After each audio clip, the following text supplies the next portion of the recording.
सभी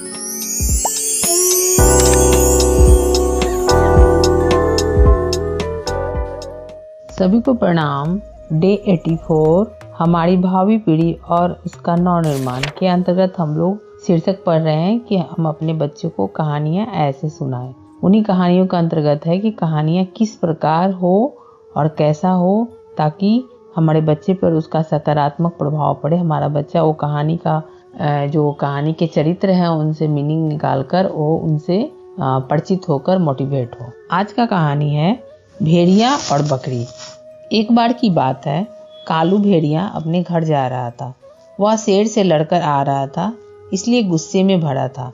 चलते चलते अंधेरा भी हो गया था। रास्ते में एक जगह कुआं पड़ता था, पर गुस्से में होने के कारण भेड़ियों को वह ध्यान ही न रहा। गुस्से में बहुत से गलत काम हो जाते हैं, बहुत हानि हो जाती है। कालू को भी कुएं का ध्यान नहीं रहा और उसका पैर कुएं के ऊपर पड़ गया और कालू की कुएं में गिर गया। कुएं में पानी अधिक नहीं था। जैसे तैसे कालू ने वहां रात बिताई। सुबह से ही उसने चिल्लाना शुरू कर दिया, कोई मुझे कुएं से निकाल लो, मुझे कुएं से निकाल लो। पर किसी ने उसे निकाला नहीं। ऐसी बात नहीं थी कि वहां कोई नहीं था। शेर, गीदड़, लोमड़ी, हाथी, ऊंट सभी उस जगह से गए थे। सभी ने कालू भेड़िए की आवाज भी सुनी थी, पर सभी यह कहते हुए चले गए कि तुम तो सभी से लड़ते झगड़ते रहते हो, तुम कभी किसी की सहायता नहीं करते, फिर हम ही तुम्हें क्यों निकालें। उन्हें डर भी था कि यदि वे भेड़िए को निकालेंगे तो वह उन्हें काट खाएगा। कालू बड़ी देर तक कुएं में पड़ा पड़ा रोता चिल्लाता रहा। एक रंजू बकरी भी उसी रास्ते से जा रही थी। उसने भेड़िए की आवाज़ सुनी। रंजू ने इधर उधर देखा, उसे कोई भी दिखाई ना दिया। रंजू बकरी ने पूछा, तुम कौन हो, कहाँ से बोल रहे हो? कालू चिल्लाया, दीदी मैं यहाँ कुएं में हूँ, मुझे जल्दी निकालो नहीं तो मैं डूब जाऊंगा। रंजू को दया आ गई। वह दौड़ी दौड़ी अपने घर गई। वहां से एक मोटी रस्सी लाई। रंजू ने रस्सी का एक सिरा पकड़ा और कुएं में लटका दिया। फिर बोली, कालू भैया तुम जल्दी से रस्सी को पकड़कर ऊपर आ जाओ, मैं दूसरा सिरा पकड़े यहाँ खड़ी हूँ। भेड़िया रस्सी पकड़कर धीरे धीरे ऊपर तक आ गया। पर यह क्या, कालू भेड़िए का हल्का सा धक्का लगा।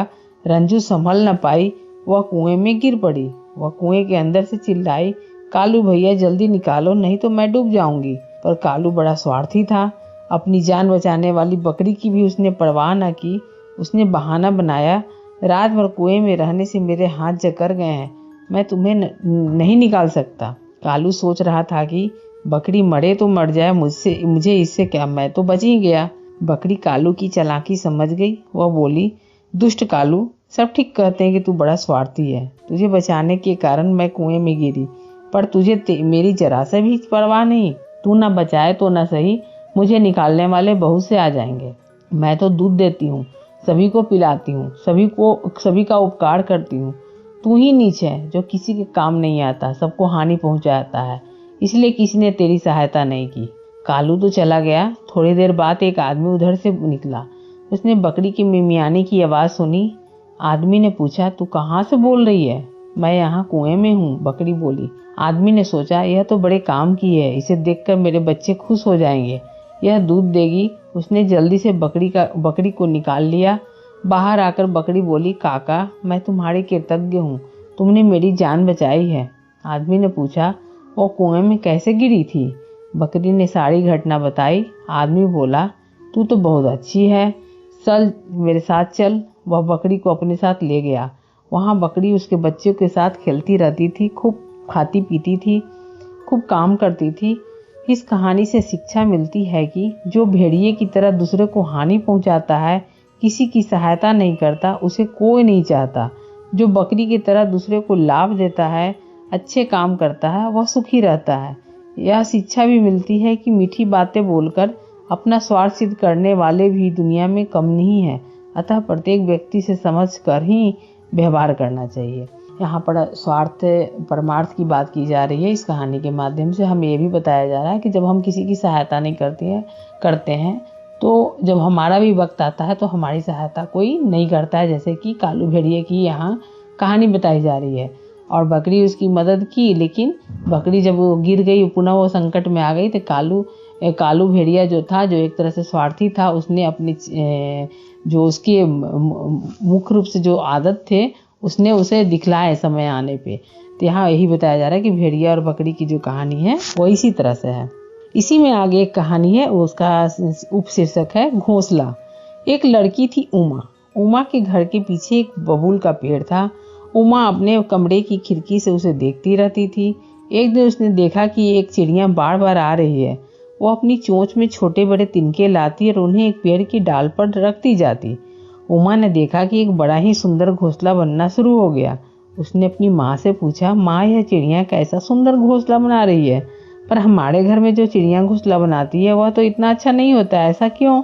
माँ ने कहा, तुम यह जो घोंसला देख रही हो यह बयां नाम की चिड़िया का है। यह चिड़िया घोंसला बनाने के लिए प्रसिद्ध है। इसके घोंसले बड़े ही सुंदर होते हैं। इसका कारण यह है कि यह जी जान से अपने काम में जुटी रहती है। यह अपने काम को पूरी मेहनत और लगन से करती है, इससे इसका काम अच्छा होता है। यह कहकर माँ तो रसोई में खाना बनाने चली गई। अब उमा को एक शरारत सूझी। उसने खिड़की में से एक डंडा डाला और डंडे से धीरे धीरे हिलाकर घोंसला गिरा दिया। इतने में दाना चुगकर चिड़िया वापस आई।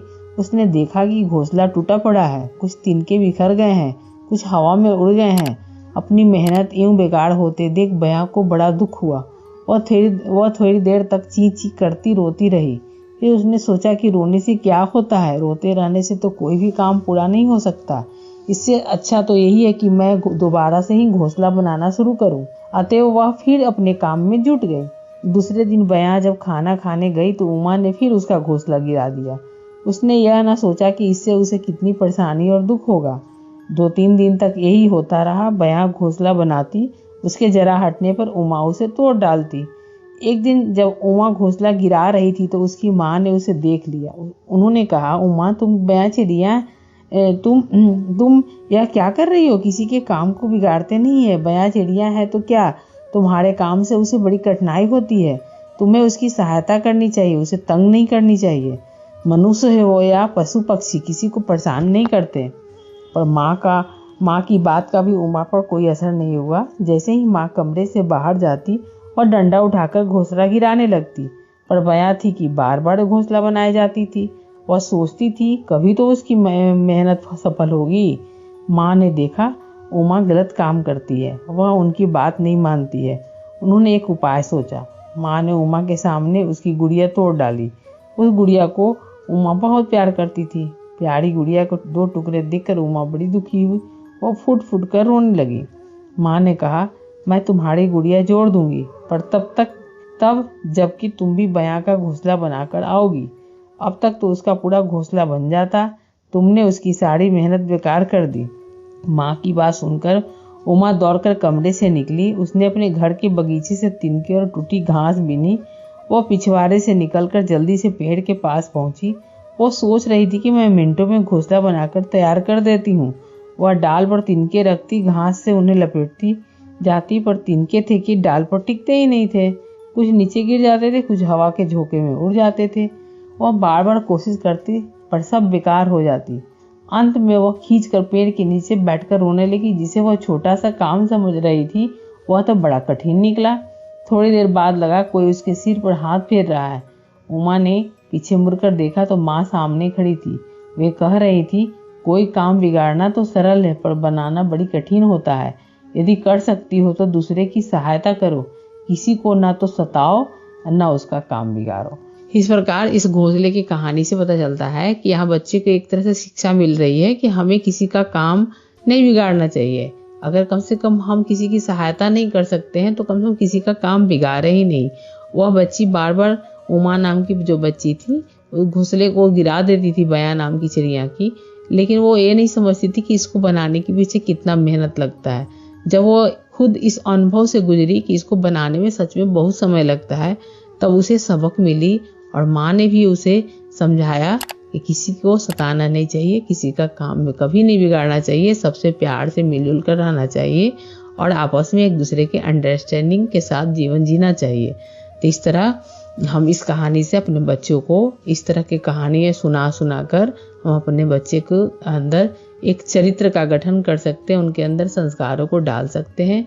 कहानियों को सुनाने के पीछे एक बहुत ही महत्वपूर्ण कारण यही है कि हम बच्चों का चरित्र निर्माण में इससे हमें सहायता मिलती है। सभी को प्रणाम। अब हम लोग नेक्स्ट डे मिलते हैं। Thank you.